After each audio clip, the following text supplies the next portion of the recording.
नमस्कार, जनप्रभात सुपरफास्ट में आपका स्वागत है। मैं हूं हेमेंद्र सिंह। एक नजर डालते हैं आज की सुर्खियों पर। हिजाब पहनने को लेकर विवाद के चलते कर्नाटक में बढ़ा तनाव। पूरे प्रदेश में शैक्षणिक संस्थानों में 3 दिनों के लिए छुट्टी घोषित। हिजाब विवाद पर कर्नाटक हाईकोर्ट में आज होगी सुनवाई। मुख्यमंत्री ने लोगों से की शांति बनाए रखने की अपील। मलाला यूसुफजई ने कर्नाटक हिजाब विवाद पर दी अपनी प्रतिक्रिया। कहा, हिजाब में लड़कियों को स्कूल जाने से रोकना भयावह। हिजाब विवाद पर पूर्व मुख्यमंत्री उमर अब्दुल्ला ने जताई नाखुशी। बोले, आम बात हो गई है भारत में मुसलमानों के प्रति नफरत। अरुणाचल में हिमस्खलन के दौरान फंसे सेना के 7 जवानों के मिले शव। पिछले 2 दिन से लापता 7 जवानों को तलाश रहे थे सैनिक। राष्ट्रपति रामनाथ कोविंद और पीएम मोदी ने सैनिकों के निधन पर जताया शोक। पीएम मोदी बोले, इस दुख को लफ्जों में नहीं किया जा सकता बयां। उपराष्ट्रपति एम वेंकैया नायडू ने इतिहास के प्रति नजरिया बदलने की बताई जरूरत। बोले, अंग्रेज इतिहासकारों ने भारतीय नायकों को नहीं दिया उचित सम्मान। जेल सुधार के मामले में तमिलनाडु और कर्नाटक सबसे आगे। यूपी रहा फिसड्डी। इंडिया जस्टिस रिपोर्ट में हुआ खुलासा।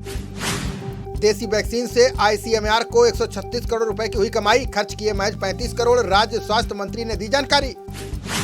5 करोड़ किशोरों को लग गई कोरोना वैक्सीन की पहली खुराक। वहीं 28 लाख गर्भवती महिलाओं ने भी लगवाया टीका। देश में जल्द शुरू होगी 5G सेवाओं के लिए नीलामी प्रक्रिया। दूरसंचार मंत्री बोले, अंतिम चरण में है नेटवर्क का विकास। जम्मू कश्मीर के अनंतनाग में सुरक्षा बलों को मिली बड़ी कामयाबी। जैश के 2 मॉड्यूल ध्वस्त, 3 हाइब्रिड समेत 11 दहशतगर्द गिरफ्तार। छत्तीसगढ़ के बीजापुर में नक्सलियों द्वारा बिछाए आईईडी में विस्फोट। धमाके में डिप्टी कमांडेंट सहित 4 सीआरपीएफ जवान घायल। गृहमंत्री अमित शाह ने राम अनुजाचार्य के शताब्दी समारोह में लिया हिस्सा। बोले, विश्व में सनातन धर्म का संदेश फैलाएगा स्टैच्यू ऑफ इक्वेलिटी। गडकरी और प्रमोद सावंत ने जारी किया गोवा भाजपा का घोषणा पत्र। खनन बहाली और 3 LPG सिलेंडर मुफ्त देने का किया वादा। मुख्यमंत्री योगी की नवाबगंज और बहेड़ी में जनसभा आज। डिप्टी सीएम केशव प्रसाद मौर्य भी करेंगे कई जगह प्रचार। सपा प्रमुख अखिलेश यादव रामपुर और स्वार में करेंगे जनसभा। 9 स्थानों पर संबोधित कर मतदाताओं से मांगेंगे वोट।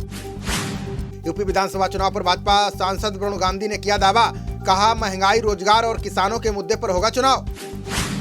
जयंत चौधरी ने भाजपा पर लगाया ध्रुवीकरण करने का आरोप। बोले, हिंदू मुसलमान को बांटने की कोशिश कर रही है बीजेपी।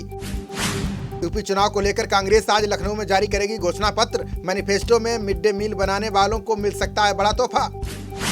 उत्तराखंड की हाई प्रोफाइल सीटों पर हो सकता है पैसे का खेल। चुनाव आयोग के रडार पर हैं काशीपुर समेत 7 विधानसभा सीटें। दिल्ली एनसीआर में रुक रुक कर हो रही है हल्की बारिश। मौसम विभाग ने 24 घंटे के लिए जारी किया येलो अलर्ट। पूरी दुनिया में 5 लाख लोगों को लील गया ओमिक्रॉन वेरिएंट। WHO का दावा, अभी तक 13 करोड़ लोग हुए संक्रमित। देश में बीते 24 घंटे में कोरोना के आए 71,365 नए मामले। मौत के मामले में आया उछाल। 1217 लोगों की गई जान।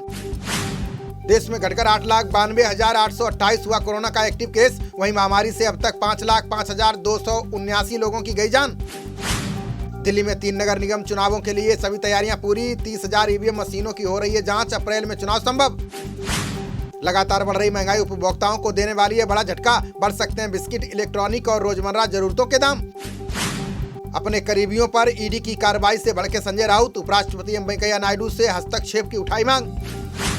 अगले महीने होगी ईपीएफओ के सेंट्रल बोर्ड ऑफ ट्रस्टी की बैठक। पीएफ पर ब्याज दर में बढ़ोतरी पर हो सकता है फैसला। गौतम बुद्ध नगर के डीएम ने लोगों से की मतदान करने की अपील। बोले, मतदान के दिन बढ़ चढ़कर लोकतंत्र के पर्व का बने हिस्सा।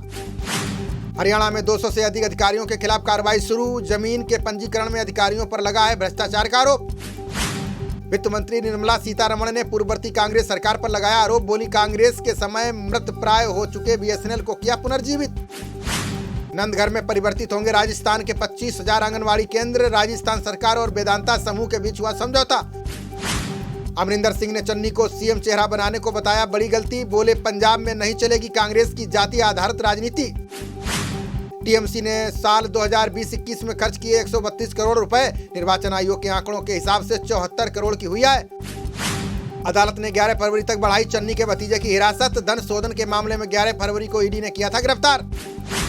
आगामी बजट सत्र में धर्मांतरण रोधी विधेयक लाएगी हरियाणा सरकार। सीएम खट्टर बोले, अमान्य घोषित होंगे धर्म छुपाकर किए गए विवाह। झारखंड हाईकोर्ट ने केंद्रीय कृषि मंत्री नरेंद्र तोमर को दी राहत। राहुल गांधी पर टिप्पणी को लेकर दर्ज मामले को किया निरस्त। 30% बढ़ानी होगी देश के अस्पतालों में बिस्तरों की संख्या। नीति आयोग ने स्वास्थ्य को लेकर जारी रिपोर्ट में की सिफारिश। लालू यादव ने नेतृत्व परिवर्तन की अटकलों को किया खारिज। बोले, 25 साल पुरानी पार्टी पर पकड़ ढीली करने की नहीं है योजना। 2050 तक गायब हो जाएगा एवरेस्ट का 2000 साल पुराना ग्लेशियर। ग्लोबल वार्मिंग के कारण तेजी से पिघल रहा है हिमखंड। केरल सरकार ने कोरोना प्रतिबंधों में ढील देने का किया ऐलान। फरवरी के अंत तक पूर्ण रूप से खुल जाएंगे स्कूल और कॉलेज। राहुल ने कांग्रेस पर पीएम मोदी द्वारा किए गए हमले पर किया पलटवार। बोले कांग्रेस से डरकर संसद में झूठ बोल रहे हैं प्रधानमंत्री। मुख्य निर्वाचन आयुक्त सुशील चंद्रा ने की चुनावी तैयारियों की समीक्षा। बोले सरकारी मशीनरी के दुरुपयोग को सहन नहीं करेगा निर्वाचन आयोग। अमेरिका और ताइवान के बीच मिसाइल समझौते को बाइडेन ने दी मंजूरी। चीन के बढ़ते दबाव के बीच मजबूत होगी ताइवान की रक्षा प्रणाली। जम्मू कश्मीर बोर्ड की 12वीं की परीक्षा के परिणाम घोषित। सभी विषयों में लड़कियों ने हासिल किया शीर्ष स्थान।